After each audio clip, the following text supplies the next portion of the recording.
as government officials, as civil servants, as ambassadors in our communities, to raise the standard of living of every Fijian, building resilient actions from the climate change and disaster impacts, strengthening platforms to address service delivery gaps, and most importantly, championing good governance in all the facets of our daily routines. Ladies and gentlemen, the Ministry's costed operation plan must be the Ministry's guiding document in monitoring our activities, because this plan document will be the anchor in achieving the overall aspirations of the Ministry. And we have deliberated at length on this in the last few days, and of course, I've also covered it very briefly in my closing remarks to the workshop this morning. I must reiterate that for the 20 outcomes and 195 outputs for the 12 months ahead, we must be very diligent, committed, and plan very smartly. Given the importance of this document, it will help us continuously monitor our progresses, identify key opportunities, and develop new strategies to improve projects' quality and service deliveries. On the progress towards digital transformation, today is a grand staging of a practice that should be the pinnacle of the Ministry's alignment to the Fijian government's digital transformation strategy.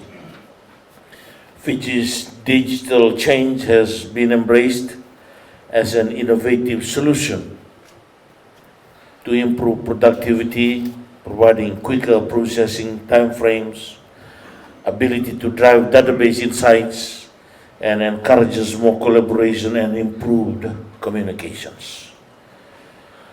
For instance, under the flagship initiative Digital Fiji, over the past 4 years, government has launched a digital directory, providing the ability to e-communicate feedback and responses, streamlining processes for a number of agencies with digital registrations and online services such as companies and business systems, name searches, lodgements, and the ability to make online payments.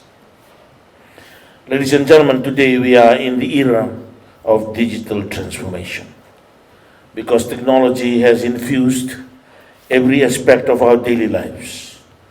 If we take into account the pre-COVID era, digital change was a bonus in most businesses.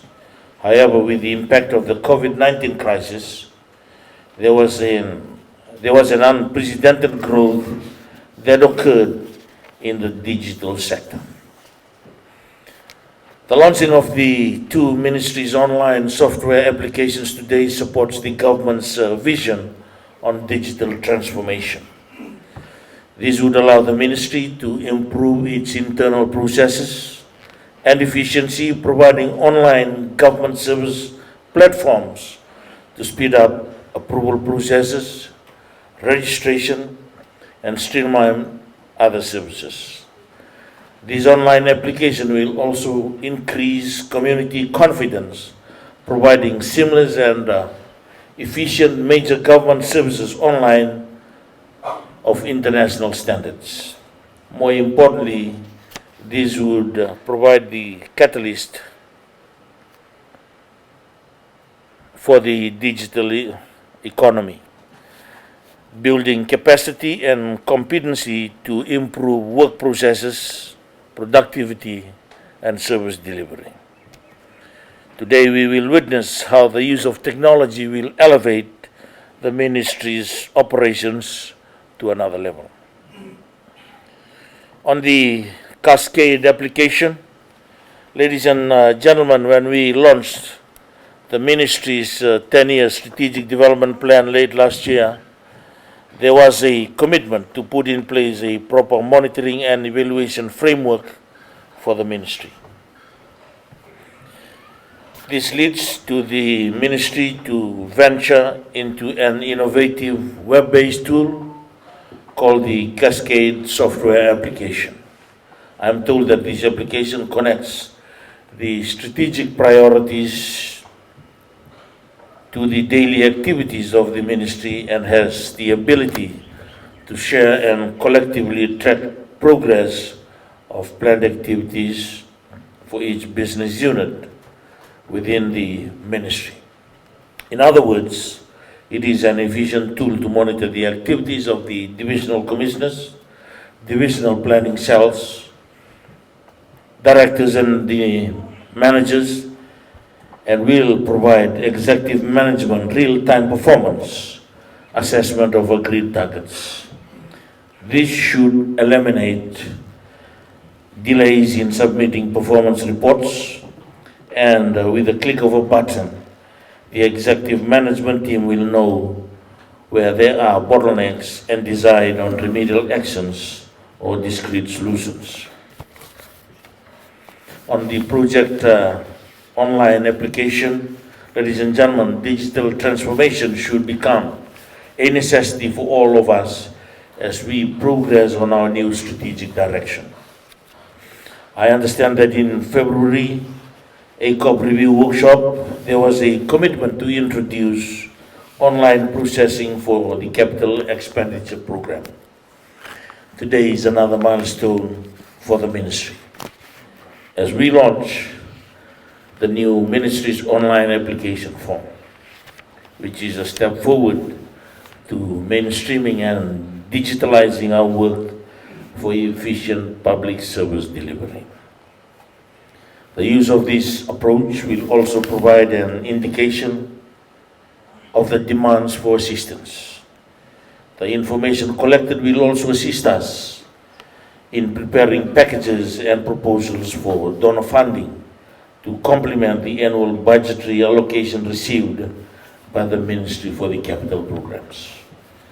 I am told that the CAPEX online application is being operated by the COBO toolbox, and the introduction of this application tool should not be a new thing for us, because we have been using this simple, user-friendly and powerful toolbox to collect data during the disaster response and recovery periods. Additionally, the content of the online application is customized for use on various devices such as desktop computers, laptops, tablets, and even on the mobile phones. And it is compatible to operate efficiently in both online and offline areas, enabling us and users to apply for the comforts of their own homes.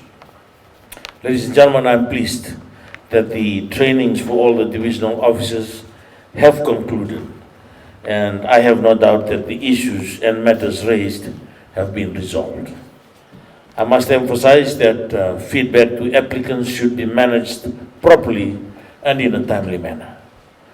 I understand that there is a pack which contains information about the 4 capital development programs, an online application guide, and a list of possible frequently asked questions, which is to assist in helping us provide consistent information to those who make inquiries. For those that attended the training, I believe that you would have seen that the filling of the application takes less than 10 minutes to complete. You will be expected to assist customers that visit our office who are unable to fill the form online for whatever reasons. The range of questions and the application process has been simplified. In other words, the time-consuming activities such as uploading of documents will not be a necessity during the application period. However, the users need to prepare them after they have been contacted for verification purposes. A 1-month period will be given for the application to be consolidated, validated, and transited through the divisional screening process for appraisal and selection. The application period for the general public will be for a period of 30 days, and the link will be live from the 20th of August to the 19th of September. I understand that the form had been developed, followed by numerous consultations with your counterparts from the Ministry of Agriculture to learn from their experience. I also acknowledge that there has been peer review by our UNDP Governance for Resilience counterparts. I also note that more work has to be done, such as the preparation of instructions guide and a manual to assist current and future staff of the ministry in the use of the online project application and appraisal. I hope that this would be completed in the near future. I once again wish to convey my sincere gratitude to the management, led by the Permanent Secretary for Rural and Maritime Development and Disaster Management, the directors, managers, and all the staff of the ministry for your dedication and commitment towards the development of this plan.